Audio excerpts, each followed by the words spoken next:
Halo teman-teman semua, pernah nggak sih kalian ngerasa tertekan, diancam bahkan sampai nangis ya karena jeratan pinjaman online? Ya pasti pernah lah ya. Karena kalian menonton video ini pasti kalian sedang merasakan jeratan hutang di pinjaman online. Oke, mungkin lo pasti bertanya-tanya ya, di mana sih peran OJK selama ini? Katanya ada 96 pinjol legal, tapi kenapa praktik penagihannya masih saja meresahkan? Oke, jangan kemana-mana dulu ya.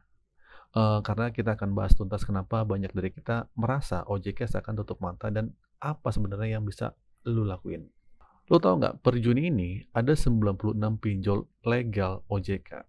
Namanya bahkan diganti jadi pinjaman daring atau pindar.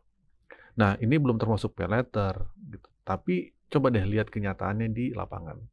Banyak banget masyarakat yang terjerat pinjol sampai ditekan, bahkan diancam setiap hari. Lalu di mana intervensi OJK? Seakan tidak ada campur tangan sama sekali. Bayangin, berapa banyak orang yang sudah nangis gara-gara terjebak. Mereka susah banget keluar. Dan jalan satu-satunya seringkali hartanya sudah ludes. Duit sudah tidak ada. Bahkan sampai mereka sudah benar-benar di titik nol. Penagihannya tetap berlanjut. Nah, ini bikin gue bertanya-tanya, di mana letak aturan OJK selama ini? Apa gunanya aturan yang mereka buat kalau tidak bisa melindungi masyarakat? Oke, kita bicara FPI dan pelanggaran yang dibungkam. Nah, gue sering perhatiin nih teman-teman banyak yang galbay alias gagal bayar pinjol. Pinjolnya eh, pinjolnya pun itu aja, tidak lebih dari 30 aplikasi yang sering bikin masalah. Nah, OJK nerbitin izin pinjol, tapi di lapangan terjadi pelanggaran berat. Perasaan gue, OJK seakan ngebiarin ini terjadi. Mereka cuma nunggu momen viral atau ada media yang menyorot ini. Kalau tidak ada yang viral, korbannya dibiarin gitu aja. Bahkan sampai meninggal pun tidak digubris. Padahal OJK sibuk banget bikin aturan. Mulai POJK, apalah dan sebagainya. Nah, aturan tentang bunga juga, denda keterlambatan, biaya layanan, sampai mekanisme penagihan. Tapi OJK tidak sadar atau pura-pura tidak tahu kalau bahkan tidak mau tahu kalau praktik-praktik yang dilarang itu masih terus dilakukan sama pinjol. Nah, masyarakat tidak punya akses buat ngelacak nomor penagih.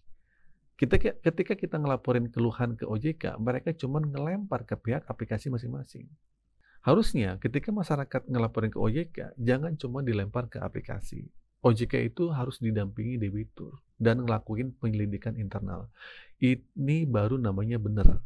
Makanya gue sampai heran ya, apa sebenarnya fungsi OJK terhadap pinjol? Apakah OJK benar-benar berdiri di tengah, netral, di satu sisi nyelamatin masyarakat, ngejaga data, dan ngelindungin dari penindasan desi-desi pinjol, tapi di sisi lain juga sepertinya menyelamatkan pinjol gitu. Jadi yang gue lihat hari ini ya, OJK seakan sibuk nyelamatin pinjol tanpa peduli nasib masyarakat. Gue baru baca dari media konsumen, ada laporan soal keresahan penagihan dari pinjol UATAS. Dan jawabannya sama persis, kayak yang gue bilang tadi. Intinya mereka bilang sudah melakukan pengecekan internal dan selalu berpedoman pada ketentuan OJK serta kode etik AFPI. Apapun yang dilaporin dengan bukti atau tidak, jawabannya selalu sama seperti itu. Mereka berpegang pada aturan. Memang benar, pinjol-pinjol legal itu sudah tidak nyebutin nama aplikasinya saat menagih. Iya nggak? Tagihan kasar ke kalian itu pas kalian tanya, ini dari aplikasi apa? Aplikasinya biasanya tidak menyebutkan. Itu kalau kasar penagihannya. Nah, kalau nasabah ngelaporin, gampang banget buat aplikasi itu buat nepisnya. Ya, ini yang kita butuhin dari OJK. Akses penuh. Kalau tidak, percuma OJK dikasih penghargaan sampai 2 kali sebagai penyidik terbaik Baris Krim Polri atau apalah gitu. Apa gunanya kalau kasus pinjol aja tidak bisa dibongkar? Nah, OJK selalu bilang kalau ada kejahatan pinjol, tumbalnya pasti ilegal. Bener nggak? Makanya jangan pinjol di ilegal. Ini ilegal nih pasti pinjolnya, bukan yang legal. Makanya pinjam aja ke pinjol yang legal aja. Faktanya banyak nasabah yang laporin itu cuma di pinjol legal, bukan ilegal. Apa gunanya POJK dibentuk? Di sana ada aturan penagihan kredit terbaru. Dilarang melakukan penagihan dengan ancaman, intimidasi, nyebarluasin data konsumen dengan maksud mempermaluin. Nah, dilarang juga nagih di luar konsumen yang bersangkutan. Tapi fakta di lapangan, intimidasi masih berlanjut. Nah, penekanan ini masih berlanjut, ancaman masih berlanjut, kekerasan fisik, verbal masih ada. Apakah OJK tahu? Nggak pernah tahu. Karena OJK cuma nampung data yang dikasih sama AFPI. OJK tidak mau nyari fakta yang terjadi di lapangan. Nyatanya orang yang sudah minjam di pinjol resmi, OJK pun bisa tetap kesusahan.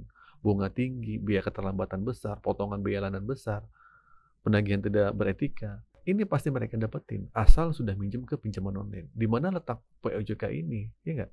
Nah, OJK nyampein dengan tegas bahwa satu orang cuma boleh minjam di 3 aplikasi pinjol. Faktanya di lapangan masih banyak satu orang yang minjam lebih dari 10 aplikasi pinjol. Nah, sebenarnya ini dibilang buat masyarakat atau buat pinjol? Setahu gue itu diperuntukkan buat pinjol.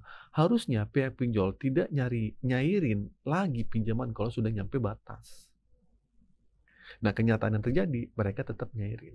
Nah, ini sebenarnya OJK maunya kayak apa? Ngebiarin masyarakat nyari solusi sendiri buat mereka berhenti selama bayar, atau nyuruh masyarakat minjam sebanyak-banyaknya, atau tidak perlu dibayar lagi. Kalau OJK lepas tangan, masyarakat tertindas habis-habisan, takutnya ini bakal muncul niat buruk dari masyarakat. Mereka akan minjam sebanyak-banyaknya, dan mereka tidak mau bayar. Akhirnya ada yang disebut dengan gerakan gagal bayar. Nah, bagaimana tanggapan OJK nanti? OJK jangan lepas tangan dalam hal ini. Nah, begitu juga sama AFPI. Harus ditinjau ke lapangan. Ini jalannya tuh belum normal. Jalannya belum maksimal. Masih banyak penyimpangan di lapangan. Masih banyak mekanisme pinjol yang harus diperbaiki. Faktanya, sebanyak itu aturan OJK, tapi praktek di lapangan tidak begitu diikuti. Intimidasi, penekanan, ancaman fisik, verbal masih ada. Masih saja tidak tersorot, bahkan tidak viral. Baru viral dulu, baru OJK hadir. Berarti OJK nunggu momen mati dulu, baru boleh bertindak. Nah, jadi gitu teman-teman ya, buat kalian yang sedang gagal bayar, posisinya sedang tidak mampu bayar, bukan sengaja gagal bayar. Tenangin hati aja. Ya, kita berharap ya OJK dengan peraturannya memihaklah pada masyarakat. Banyak orang yang gagal bayar bukan karena tidak disengaja mau gagal bayar, tapi kebanyakan karena emang tidak mampu. Mereka terjebak sama sama lingkaran-lingkaran setan pinjol ini. Akhirnya masyarakat disalahin. Ya kalian harus bijak dong kalau kelola keuangan. Jangan kalau nggak mampu jangan pinjam. Akhirnya ujung-ujungnya masyarakat lagi yang disalahkan. Nah, buat kalian yang yang minjam di pinjol legal, walaupun sedang gagal bayar, tetap semangat ya. Semoga video ini bermanfaat dan menguatkan hati kalian. Akhir kata dari saya, Assalamualaikum warahmatullahi wabarakatuh.